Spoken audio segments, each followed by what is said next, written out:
Hi hello good morning welcome back to Asha's plants and flowers YouTube channel. ಇವತ್ತಿನ video ತುಂಬಾ interesting ಆಗಿದೆ. So ಬನ್ನಿ video ಶುರು ಮಾಡೋಣ.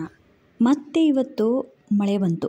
ಮಳೆ ಬರ್ತಿದ್ದಂತೆ ಗಿಡಗಳಲ್ಲಿ ನ್ಯಾಚುರಲ್ ಆಗಿ ಮೇಕಪ್ ಮಾಡಿದಂತೆ ಕಾಣಿಸ್ತಾ ಇದೆ. ಏನು ಅಂತಂದರೆ ನಾವು ಯಾವುದಾದ್ರೂ ಫಂಕ್ಷನ್ಗೆ ಹೋಗಬೇಕಾದ್ರೆ ಯಾವ ರೀತಿ ಬ್ಲಷ್ ಆಗಿರ್ಬೋದು ಅಥವಾ ಹೈಲೈಟರ್ ಆಗಿರ್ಬೋದು ಮುಖದ ಮೇಲೆ ಹೇಗೆಲ್ಲ ಅಪ್ಲೈ ಮಾಡ್ತೀವಲ್ಲ ಅದೇ ರೀತಿ ಗಿಡಗಳಲ್ಲೂ ಕೂಡ ಒಂದು ರೀತಿ ಶೈನಿಂಗ್ ಬಂದಿದೆ. ನೋಡ್ತಾ ಇರ್ಬೋದು ಗಿಡಗಳು ತುಂಬಾ ಬ್ಲಷ್ ಮಾಡ್ತಾ ಇದೆ, ತುಂಬಾ ಶೈನಿಯಾಗಿ ಕಾಣಿಸ್ತಾ ಇದೆ. ಜೊತೆಗೆ ಹೂವಿನ ಸುರಿಮಳೆ, ಒಂದೇ ಗಿಡದಲ್ಲಿ 5 6 ಹೂಗಳು ಬಂದಿದೆ. ಇದು ಎಲ್ಲದಕ್ಕೂ ಮ್ಯಾಜಿಕ್ ಅಂತಂದರೆ ಮಳೆ ಒಂದು ರೀತಿ ಕಾರಣ ಆಗಿದ್ದರೆ, ಜೊತೆಗೆ ನಾನು ಹಾಕುವಂಥ ಆರ್ಗ್ಯಾನಿಕ್ ಲಿಕ್ವಿಡ್ ಡ್ರೈ ಎಲ್ಲ ರೀತಿಯ ಫರ್ಟಿಲೈಸರ್ಸ್.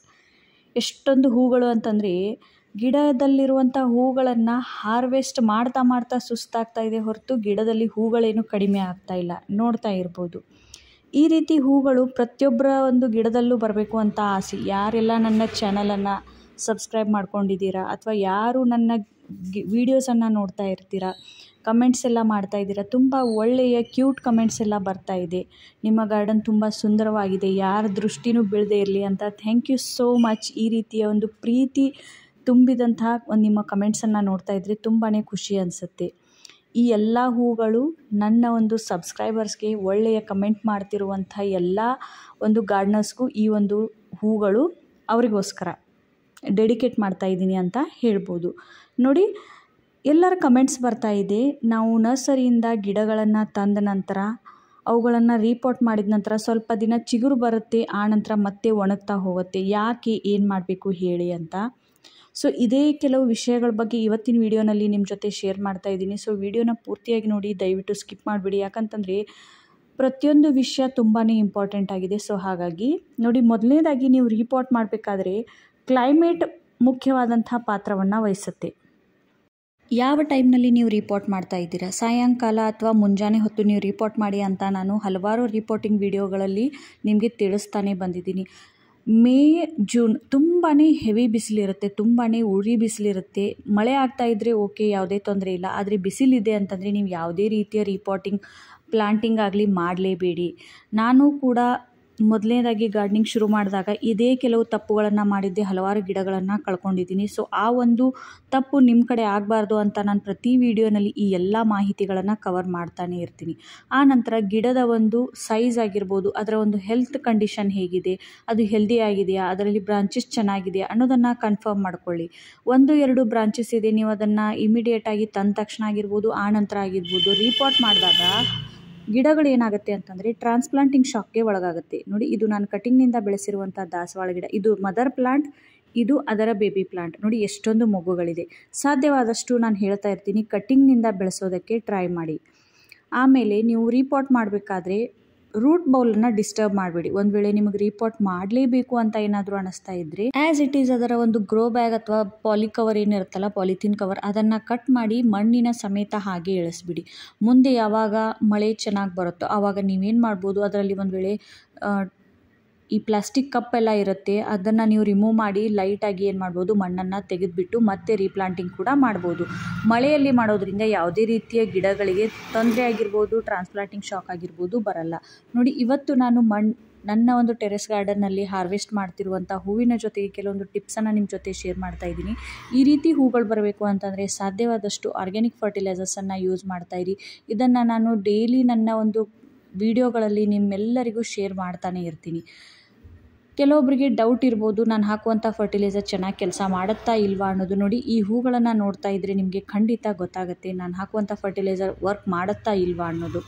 ಆ ನಂತರ ನೀವು ಗಿಡಗಳನ್ನು ನೆಟ್ಟ ನಂತರ ಫರ್ಟಿಲೈಸರ್ ಹಾಕೋದಷ್ಟೇ ಅಲ್ಲ, ಅದು ಫರ್ಟಿಲೈಸರ್ ಚೆನ್ನಾಗಿ ಕೆಲಸ ಮಾಡ್ತಾ ಇದೆಯಾ ಇಲ್ವೋ ಅನ್ನೋದು ತುಂಬ ಮುಖ್ಯ. ಯಾಕಂತಂದರೆ ನೀವು ಫರ್ಟಿಲೈಸರ್ ಹಾಕ್ತಾ ಇರ್ತೀರ, ಆದರೆ ನಿಮ್ಮ ಒಂದು ಗಾರ್ಡನ್ ಅಥವಾ ಪಾಟ್ನಲ್ಲಿರುವಂಥ ಮಣ್ಣು ಆಲ್ಕಲೈನ್ ಆಗಿದ್ದರೆ, ಕ್ಷಾರೀಯ ಆಗಿದ್ದರೆ ಆ ಫರ್ಟಿಲೈಸರ್ ಚೆನ್ನಾಗಿ ಕೆಲಸ ಮಾಡಲ್ಲ. ಮಣ್ಣು ಯಾವಾಗಲೂ ಆ್ಯಸಿಡಿಕ್ ಆಗಿರಬೇಕು, ಆಮ್ಲೀಯ ಆಗಿರಬೇಕು. ಅಂದಾಗ ಮಾತ್ರ ಏನಾಗುತ್ತೆ, ನೀವು ಹಾಕುವಂಥ ಫರ್ಟಿಲೈಸರ್ ಚೆನ್ನಾಗಿ ಕೆಲಸ ಮಾಡುತ್ತೆ. ಈ ರೀತಿ ರಿಸಲ್ಟ್ ನಿಮಗೆ ಶಾಕಿಂಗ್ ರಿಸಲ್ಟ್, ಅಮೇಝಿಂಗ್ ರಿಸಲ್ಟ್ ನೋಡೋದಕ್ಕೆ ಸಿಗುತ್ತೆ.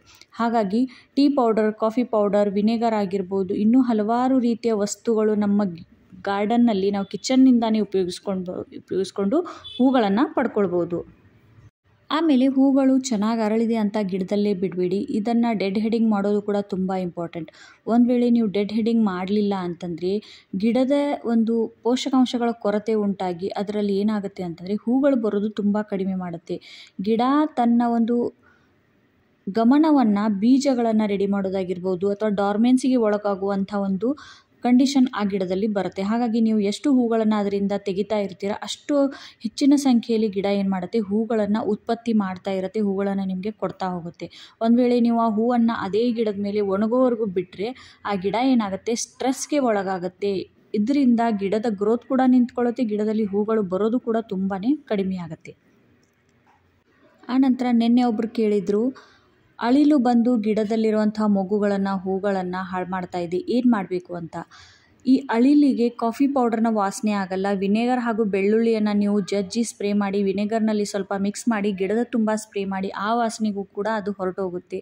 ಆನಂತರ ಮಿಡತೆಗಳು ತುಂಬ ಬರ್ತಾ ಇದೆ ಅಂತ ಹೇಳ್ತಾ ಇದ್ದರು. ಮಿಡತೆಗಳಿಗೆ ನೀವು ಸ್ವಲ್ಪ 1-2 ಕಾಣಿಸ್ತಾ ಇದ್ದರೆ ಅದನ್ನು ಏನು ಮಾಡಿ ಒಂದು ಕವರ್ನಲ್ಲಿ ಹಾಕಿ ದೂರ ಹೋಗಿ ಎಸೆದ್ಬಿಡಿ. ಆದರೆ ಕವರ್ ಕಟ್ ಅದನ್ನು ಏನು ಮಾಡಿಬಿಡಿ, ಕವರ್ ಮಾಡಿಬಿಡಿ, ಅದನ್ನು ಹಾಗೆ ಓಪನ್ ಆಗಿಟ್ಬಿಡಿ. ಇದರಿಂದ ಅವು ಮತ್ತೆ ಬೇರೆ ಗಿಡದಲ್ಲಿ ಹೋಗಿ ತಮ್ಮ ಜೀವನವನ್ನು ನಡೆಸುತ್ತೆ. ಅದನ್ನು ಸಾಯಿಸುವಂಥ ಹಕ್ಕು ನಮಗಿಲ್ಲ.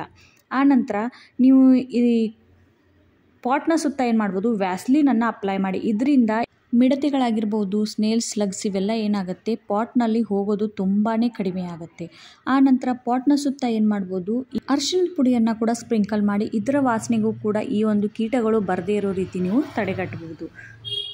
ಸೊ ಫ್ರೆಂಡ್ಸ್, ನೋಡಿದ್ರಲ್ಲ, ಒಂದು ಕ್ವಿಕ್ ಆಗಿರುವಂಥ ಹಾರ್ವೆಸ್ಟಿಂಗ್ ವಿಡಿಯೋ ಜೊತೆ ಹಲವಾರು ಟಿಪ್ಸನ್ನು ಈ ವಿಡಿಯೋನಲ್ಲಿ ಶೇರ್ ಮಾಡಿದ್ದೀನಿ. ಇನ್ನೇನಾದರೂ ಕ್ವೆರೀಸ್ ಇದೆ ಕಮೆಂಟ್ನಲ್ಲಿ ಕೇಳಿ. ಇವತ್ತು ಯಾವುದೇ ರೀತಿ ಫರ್ಟಿಲೈಸರ್ ಶೇರ್ ಮಾಡ್ತಾ ಇಲ್ಲ, ಯಾಕಂತಂದರೆ ಹಲವಾರು ರೀತಿಯ ಫರ್ಟಿಲೈಸರ್ನ ನಿಮಗೆ ಆಲ್ರೆಡಿ ಶೇರ್ ಮಾಡಿದ್ದೀನಿ. ಹಾಗಾಗಿ ಪ್ರತಿಯೊಂದು ಫರ್ಟಿಲೈಸರ್ನ ಮಧ್ಯೆ 8-10 ದಿನಗಳನ್ನು ಗ್ಯಾಪ್ ಮೇಂಟೈನ್ ಮಾಡಿ. ಇದರಿಂದ ಕೂಡ ನಿಮಗೆ ಚೆನ್ನಾಗಿ ರಿಸಲ್ಟ್ ಸಿಗುತ್ತೆ. ಮೇಲಿನ ಮೇಲೆ ಫರ್ಟಿಲೈಸರ್ ಹಾಕೋದ್ರಿಂದ ಕೂಡ ಗಿಡಗಳು ಸ್ಟ್ರೆಸ್ಗೆ ಒಳಗಾಗುತ್ತೆ. ಹಾಗಾಗಿ ಇವತ್ತು ಯಾವುದೇ ರೀತಿ ಫರ್ಟಿಲೈಸರ್ ಇಲ್ಲ, ಕೇವಲ ನೀವೆಲ್ಲ ಮಾಡಿರುವಂಥ ಕಮೆಂಟ್ಸನ್ನು ನಾನು ಇವತ್ತು ಏನು ಮಾಡ್ತಾ ಇದ್ದೀನಿ, ಓದ್ಬಿಟ್ಟು ಅದಕ್ಕೆ ವಿಡಿಯೋನಲ್ಲೇ ಆನ್ಸರ್ ಮಾಡಬೇಕು ಅಂತ ನಾನೇನು ಮಾಡ್ತಾಯಿದ್ದೀನಿ, ಟ್ರೈ ಮಾಡ್ತಾಯಿದ್ದೀನಿ. ಸೊ ಈ ವಿಡಿಯೋ ಇಷ್ಟ ಆಗಿದ್ದರೆ ಲೈಕ್, ಶೇರ್, ಕಮೆಂಟ್ ಮಾಡಿ. ವಿಡಿಯೋ ಹೇಗೆ ಅನ್ನಿಸ್ತು ಅಂತ ದಯವಿಟ್ಟು ಹೇಳಿ. ನಾನು ವೇಟ್ ಮಾಡ್ತಾಯಿದ್ದೀನಿ. Thanks for watching. Bye. Happy gardening ಜೊತೆಗೆ ಸಬ್ಸ್ಕ್ರೈಬ್ ಮಾಡ್ಕೊಳ್ಳೋದನ್ನು ಮರಿಬೇಡಿ. Take care. Happy monsoon.